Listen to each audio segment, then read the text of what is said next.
Hello மக்களே, சிவா அயலி செம இன்ட்ரெஸ்டிங்காக போயிட்டுருக்கு. உதய பெருமாளும் நம்ம சிவா அயலிக்கிட்ட வந்து இத்தனை நாள் ஆனப்புறம் உங்களால் உண்மையை நிரூபிக்க முடியலை, அதுக்கப்புறமா எதுக்கு இன்னும் இந்த வீட்டில் இருக்கீங்கன்னு சொல்லிட்டு கேட்கவும், அது மட்டும் இல்லாமல் இந்திராணிக்கிட்ட இத்தனை நாளாக ஒன்னால தான் நான் இவங்களை இங்கே வீட்டில் வச்சுருந்தேன், இனிமேயும் இவங்க இந்த வீட்டில் இருக்கக்கூடாதுன்னு சொல்லிட்டு வெளியில் போக சொல்கிறாங்க. இதெல்லாம் கேட்டுட்டு இருந்த அயலியும் கண்டிப்பாக நாங்கள் வெளியில் போகவே முடியாது, நீங்க தான் சிவாவோட அப்பான்னு சொல்லவும், உதய பெருமாளும் அதுக்கு என்ன சாட்சி இருக்கு, ஆதாரம் இருக்குன்னு கேட்கவும், நம்ம அயலியும் சூரிய நாராயணன் ஒரு பேரை சொல்றாங்க. அதை கேட்ட உடனே நம்ம உதய பெருமாள் ஷாக் ஆகி அந்த இடத்துலயே நெஞ்சு பிடிச்சிட்டு மயக்க நிலைக்கே போயிடுறாங்க. இந்திராணிக்கும் ஒரு விளையாட்டு டவுட் வந்துடுறேன் சொல்லலாம். வீடியோக்குள்ள போறதுக்கு முன்னாடி யாரெல்லாம் நம்ம சேனலுக்கு சப்ஸ்கிரைப் பண்ணலையோ அவங்க சப்ஸ்கிரைப் பண்ணிடுங்க. அப்படியே பக்கத்தில் இருக்க பெல் ஐக்கானை கிளிக் பண்ணிடுங்க. அப்பதான் நான் போடுற வீடியோலாம் உங்களுக்கு நோட்டிஃபிகேஷன் வரும். நம்ம இந்திராணியும் அயலி சிவா கிட்ட கேள்வி மேலே கேள்வி கேட்குறாங்க. எப்படி பொண்ணியை காப்பாற்றுறீங்க, அது மட்டும் இல்லாமல் அந்த பரத்தை உங்களுக்கு எப்படி தெரியும் அப்படியெல்லாம் விசாரணை பண்ணிகிட்டே இருக்காங்க. இதெல்லாம் கேட்ட அயலியும் இந்திராணியை பயங்கரமாக சமாளித்து பார்க்குறாங்க. ஏற்கனவே இவங்க அதிகாரிகள் எல்லாம் சொன்னாங்கல்ல, அதனால தான் அந்த ரிசார்ட் நேம் தெரிஞ்சுது. அதுக்காக தான் அங்கே போய் ஏதாவது ஆதாரம் கிடைக்குமான்னு பார்க்கும்போது அங்கே இருந்து தான் பரத் பற்றின எல்லா டீட்டெயிலையும் தெரிய வந்துட்டு சொல்லி சமாளிக்கிறாங்க. இந்திராணி ஒரு வழி அதெல்லாம் நம்பிட்டாங்கன்னே சொல்லலாம். ஆனால் கபிலனுக்கு மட்டும் அயலிக்கு மேலே டவுட் இருந்துகிட்டே இருக்குது. எப்படி தான் இந்த அயலி இப்படியெல்லாம் பண்ணியிருப்பா, கண்டிப்பாக இந்த அயலியை சும்மாவே விடக்கூடாதுன்னு கபிலன் யோசிக்கிறாங்க. அதே சமயத்தில் நம்ம அயலி இந்திராணியோட மனசில் இடம் பெற்றுட்டாங்கன்னே சொல்லலாம். இன்னொரு பக்கம் பார்த்தீங்கன்னா நம்ம அயலிக்கு சிவா மேலே கொஞ்சம் அன்பு வந்துடுன்னே சொல்லலாம். நம்ம சிவாவும் அயலிக்கிட்ட வந்து உனக்கு எந்த மாதிரி பையனை பிடிக்கும் அப்படின்னு கேட்கவும், நம்ம அயலியும் அதுக்காக பதில் சொல்லாமல் சரி நீ சொல்லு ஃபஸ்ட்டு, உனக்கு எப்படிப்பட்ட பொண்ணு பிடிக்கும்னு சொல்லவும் சிவாவும் யோசிக்க ஆரம்பிக்கிறாங்க. நான் போட்ட பாலே எனக்கே திருப்பி விடுறியா, இப்போ பாரு 6 அடிக்கிறேன் பாருங்கிற மாதிரி சிவாவும் சும்மா சொல்ல ஆரம்பிக்கிறாங்க. எனக்கு ரொம்பவே அமைதியான பொண்ணை தான் பிடிக்கும், சாந்த சுரூபினியாக இருக்கணும் அப்படின்னு சொல்லவும் கோபமே படக்கூடாது அப்படின்னு சொல்லிட்டு இருக்காங்க. இதை கேட்டுட்டு இருந்த அயலி அப்படியே எரிச்சல் ஆயிடுறாங்க. கோபமே படக்கூடாதா, நம்ம தான் அப்படி இல்லையே அப்படின்னு நினச்சி யோசிக்கிறாங்க. அதே சமயத்தில் எப்போவுமே ஏம்னு சொல்லிட்டு சுற்றிட்டே இருக்கக்கூடாது, என்னையும் இந்த குடும்பத்தையும் நல்லபடியாக பார்த்துக்கணும், அப்படிப்பட்ட ஒரு பொண்ணு தான் வேணும். இன்னொரு முக்கியமான விஷயம், கண்டிப்பாக ஒல்லியாக இருக்கக்கூடாதுன்னு சொல்லிட்டு நம்ம சிவாவும் அவங்கள கடுப்பேற்றிட்டு இருக்காங்க. அயலியும் அவங்கள பார்த்து பயங்கர கடுப்பாகிறாங்க. என்ன தைரியம் இருந்தால் இப்படியெல்லாம் சொல்லுவான் அப்படின்னு அவங்க முகத்திலேயே டென்ஷன் ஆகுறது புரியுது. இதுலேருந்தே அயலிக்கு நம்ம சிவா மேலே கொஞ்சம் அன்பு வந்துட்டுன்னே சொல்லலாம். அப்படி இருந்துட்டு இருக்கும்போது நம்ம அயலியும் சிவாவும் மாடியில் இருந்துட்டு இருக்காங்க. அயலியும் சிவா கிட்ட வந்து எப்படியாவது இங்கே நடக்கக்கூடிய எல்லா விஷயத்தையும் சீக்கிரமாக நிரூபிக்கணும், அன்னைக்கு மட்டும் கபிலனை பற்றி தெரிஞ்சுன்னா கண்டிப்பாக வருத்தப்படுவாங்க, அவங்க ஏற்கனவே பொன்னி விஷயத்துலேயே அவ்வளோ பெருசுப்படுத்தினாங்க, ஆனால் கபிலனுக்கு மட்டும் இப்படி ஒரு பிரச்சனை இருக்குன்னு தெரிஞ்சுன்னா கண்டிப்பாக வருத்தப்படுவாங்கன்னு சொல்லிட்டு அயலி பேசிகிட்டு இருக்காங்க. அந்த டைமில் யாரோ வீட்டுக்கு வர மாதிரி இருக்குது. நம்ம உதய பெருமாளை பார்க்கறதுக்காண்டி சூரிய நாராயணன் ஒருத்தங்க வராங்க. அப்படியே உதய பெருமாளும் அவங்களுக்கு பணத்தை எல்லாம் அனுப்பி கொடுக்குறாங்க. அப்படியே சூரிய நாராயணனும் வெளியில வந்து பணத்தை எண்ணிட்டே இருக்காங்க. மேலே இருந்து நம்ம அய்யிலியும் சிவாவும் பார்த்துட்டு இருக்காங்க. சிவா அவங்கள பார்த்த உடனே இவங்களை எங்கேயோ பார்த்த மாதிரி இருக்கே, பக்கத்தில் போய் பார்த்தா யாருன்னு தெரியும்னு யோசிக்கிறாங்க.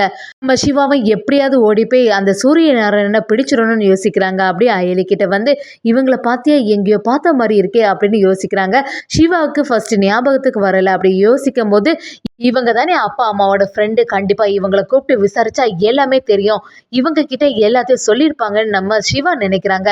சிவா யோசிச்சுட்டே இருக்கதை பார்த்து அயலியும் என்ன இவ்வளோ யோசிக்கிற, அப்படி என்னதான் தெரியுது அப்படின்னு கேட்கவும் சிவாவும் எல்லாத்தையும் சொல்ல ஆரம்பிக்கிறாங்க. அண்ணா நிற்கிறாங்கல்ல, அவங்க தான் சூரிய நாராயணன், என்னோட அப்பா அம்மாவோட ஃப்ரெண்டு, இவங்களை கூப்பிட்டு விசாரிச்சா எல்லாமே தெரிஞ்சிடும், அது மட்டும் இல்லாமல் உண்மை எல்லாமே நிரூபிச்சுக்கலான்னு சொல்லிட்டு சிவா யோசிக்கிறாங்க. அயலியும் சிவா கூட சேர்ந்து எப்படியாவது அவங்கள பிடிச்சிடலான்னு சொல்லிட்டு அவங்க பின்னாடியே தொடர்ந்து ஓடுறாங்க. ஆனால் அதுக்குள்ளே சூரிய நாராயணன் கிளம்பி போயிடுறாங்க. நம்ம சிவாவும் அயலியும் அந்த கார் நம்பர் எல்லாம் நோட் பண்ணி வச்சிடறாங்கன்னே சொல்லலாம். ஒரு வழியாக சிவாவும் அயலியும் சேர்ந்த மாதிரி அந்த சூரிய நாராயணனை கண்டுபிடிச்சிருவாங்கன்னே சொல்லலாம். இன்னொரு பக்கம் பார்த்தீங்கன்னா இந்திராணி கிட்ட உதய பெருமாள் டென்ஷன் ஆகிட்டே இருக்காங்க. என்ன இந்திராணி, இவங்களை விட்டு எத்தனை நாள் ஆயிட்டு, கொஞ்ச நாள்ல போயிடுவாங்கன்னு பார்த்தா இங்கேயே இருந்துட்டு இருக்காங்க. இந்த சிவாவும் அயலியும் இனிமே இந்த வீட்டிலே இருக்கக்கூடாது, அவங்களுக்கு தான் இத்தனை நாள் டைம் கொடுத்தச்சுல, இவ்வளோ நாள் டைம் கொடுத்த பிறகும் அவங்களால எந்த உண்மையை நிரூபிக்க முடியலை, அதுக்கப்புறமா எப்படி இனி எல்லாம் நிரூபிக்க போகிறாங்கன்னு தெரியலை, இதையே சாக்க வச்சுட்டு எத்தனை நாள் தான் இந்த வீட்டில் இருப்பாங்கன்னு சொல்லிட்டு இந்திராணி கிட்ட சண்டை போட ஆரம்பிக்கிறாங்க. இந்திராணி அவங்க சித்தப்பா நீங்கள் கொஞ்சம் பொறுமையாக இருங்க, எப்படியாவது எடுத்து சொல்லலாம் அப்படின்னு சொல்லவும் உதய பெருமாளும் இதுக்கு மேலே வெயிட் பண்ண முடியும்னு சொல்லிட்டு அப்படியே சிவா அயலிக்க ரூமுக்கே வந்துடுறாங்க. சிவா அயலியும் கொஞ்சம் கூட எதிர்பார்க்கல உதய பெருமாள் வந்து இப்படி சண்டை போட ஆரம்பிப்பாங்கன்னு. அப்படியே உதய பெருமாள் சிவா கிட்ட வந்து எத்தனை நாள் தான் உனக்கு டைம் தர்றதுக்கு, உனக்கு கொடுத்த டைம் எல்லாமே முடிஞ்சிட்டு இது வரைக்கும் நீ எதையும் நிரூபிக்கல, அதுக்கப்புறமா எதுக்கு இந்த வீட்டிலே இருக்க, பேசாம இந்த வீட்டை விட்டே வெளியில போன்னு சொல்றாங்க. இந்திராணி அவங்க சித்தப்பிட்ட வந்து சித்தப்பா கொஞ்சம் பொறுமையா இருங்க, நல்லபடியா ஸ்மூத்தா பேசலாம் அப்படின்னு சொல்லவும் நம்ம உதய பெருமாள் கேட்குற மாதிரியே இல்லை. நம்ம அயலியும் தொடர்ந்து அவங்கள எதிர்த்து பேசுறாங்க. நீங்க இந்த மாதிரிலாம் சொல்லாதுங்க, கண்டிப்பா இவனோட அப்பா நீங்க தான், அதுக்கு எங்கள்கிட்ட எல்லாம் ஆதாரம் இருக்குங்கிற மாதிரி சொல்றாங்க. உதய பெருமாளும் அயலிக்கிட்ட அப்படி என்னதான் உனக்கிட்ட ஆதாரம் இருக்குன்னு சொல்லவும் அயலியும் செம மாசாட்டு சூரிய நாராயணன் அப்படின்னு சொல்லிட்டு ரொம்ப சவுண்டு போட்டு போல்டா அதை சொல்றாங்க. அந்த பேரை கேட்ட உடனே உதய பெருமாள் அப்படியே ஷாக் ஆயிடுறாங்க. இவங்களுக்கு எப்படி இந்த விஷயம் தெரியும்? இப்போதானே அவங்க வீட்டுக்கு வேற வந்துட்டு போனாங்க, கண்டிப்பா தெரிஞ்சிருக்குமோ, அவனை கூப்பிட்டு ஏதாவது விசாரிச்சிருப்பாங்களோ, நம்ம தான் அவனுக்கு எப்போவுமே பணம் கொடுத்துட்டு இருக்கோமே, அப்படி இருக்கும்போது அவன் எப்படி எல்லாத்தையும் சொல்லியிருப்பான் அப்படின்னு சொல்லிட்டு ரொம்பவே ஷாக் ஆகிறாங்க. அயலிக்கு ரொம்பவே டவுட் வந்துடுது. நம்ம அயலி சிவா கிட்ட பார்த்தீங்களா, அவங்க இந்த நேமை கேட்ட உடனே எவ்வளோ டென்ஷன் ஆகுறாங்க, கண்டிப்பாக சூரிய நாராயண்கிட்ட விசாரிச்சா எல்லாமே உண்மை வெளியில் வரும் அப்படின்னு சொல்லிட்டு அயலியும் சிவாவும் நினைக்கிறாங்க. இந்திராணிக்கும் குழப்பம் ஆயிடுது, எதுக்கு சித்தப்பா உடனே இப்படி பதட்டம் ஆகுறாங்கன்னு நினைக்கிறாங்க. உதய பெருமாளும் அப்படியே நெஞ்சில் கையை வச்சுட்டு கீழே மயங்கி விழுற மாதிரி இருக்கு. அப்படியே இந்திராணி அவங்கள தாங்கி பிடிச்சிட்டு போறாங்க. சித்தப்பா நீங்க எதுக்குமே டென்ஷன் ஆகாதுங்க, எல்லாமே சரியாயிடும்னு சொல்லிட்டு இங்கேயே ரெஸ்ட் எடுங்கன்னு அவங்க ரூமுக்கு கூட்டிட்டு போறாங்க. ஒரு வழியாட்டு நம்ம உதய பெருமாள் இப்பதான் நார்மல் நிலைமைக்கு வராங்க. இந்திராணி அதை பார்த்துட்டு என்ன சொல்றாங்க, சித்தப்பா அவங்க எல்லாம் உங்களை அப்ப சூரிய நாராயணன் ஒருத்தங்களை தெரியுமா அப்படிங்கிற மாதிரி விசாரிக்கிறாங்க. அதை கேட்ட உடனே உதய பெருமாள் டென்ஷன் ஆகி இந்திராணி கிட்ட இனிமே இதை பத்தி எல்லாம் என்கிட்ட பேசாத, அதை பத்தி பேசக்கூடிய சூழ்நிலையில நான் இப்போ இல்லை அப்படின்னு சொல்றாங்க. இந்திராணியும் சரி சித்தப்பா நீங்க நல்லபடியா ரெஸ்ட் எடுங்க, உங்களோட உடம்பு தான் முக்கியம், நல்லபடியா பார்த்துக்கோங்க அப்படின்னு சொல்லிட்டு இடத்த விட்டு கிளம்புறாங்க.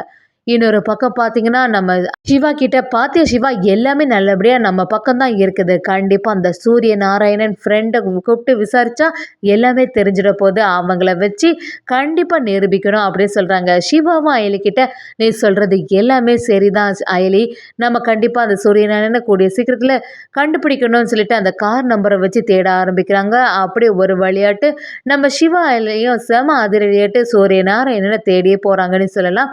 ஒரு வழியாக சூரிய நாராயணனை கண்டுபிடிச்சோன்னே நம்ம சிவா அவங்கள்ட்ட விசாரிக்க ஆரம்பிக்கிறாங்க. உங்களுக்கு உதய பெருமாள் தெரியுமா, அது மட்டும் இல்லாமல் அவங்களுக்கும் உங்களுக்கும் என்ன சம்மந்தம் அப்படின்னு விசாரிக்கவும் நம்ம சூரிய நாராயணனும் நீங்கள் எதுக்கு இதை தேவையில்லாமல் விசாரிக்க வந்திருக்கீங்க, உங்கள்கிட்ட எல்லாம் அதை பற்றி பேச முடியாது அப்படின்னு சொல்லிட்டு எதுவுமே சொல்ல மாட்டேங்கிறாங்க. சிவாவும் விடுற மாதிரி இல்லை, எல்லாத்தையும் நிரூபிக்கணும்னு சொல்லிட்டு அவங்க அப்பா அம்மா பற்றி எல்லாத்தையும் கேட்க ஆரம்பிக்கிறாங்க. ஒரு கட்டத்தில் சூரிய நாராயணன் எல்லா உண்மையை சொல்லிட்டாங்கன்னே சொல்லலாம். அயலியும் எல்லா விஷயத்திலும் சிவா கூட உறுதுணையாக இருந்து சாதிச்சிட்டாங்கன்னே சொல்லலாம்.